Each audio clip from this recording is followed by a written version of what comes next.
இந்திய தேசத்துல இந்திய அரசியலமைப்பு சட்டம் தான் அமல்ல இருக்கா இல்ல வேற ஏதாவது சட்டம் அமல்ல இருக்கா அப்படிங்கிற சந்தேகம் மிகப்பெரிய அளவில் நமக்கு எழுது.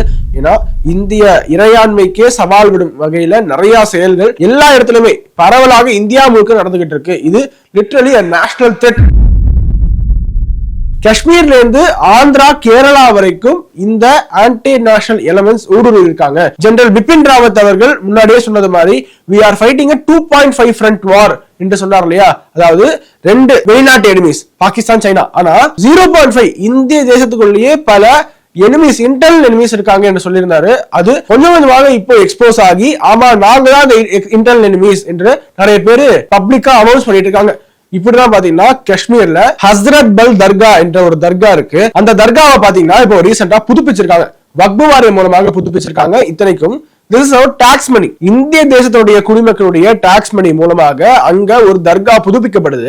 அதுக்கப்புறமா இந்த தர்கா புதுப்பிக்கப்பட்டிருக்கு என்று அந்த கல்வெட்டு வைப்பாங்கல்ல, நம்ம ஊர்ல எல்லாம் ஏதாவது ஒண்ணு புதுசா திறக்கிறாங்கன்னா இன்னார் வந்து திறந்து வைத்தார், இந்த தேதியில திறந்து வைத்தார் என்று ஒரு கல்வெட்டு வைப்பாங்க.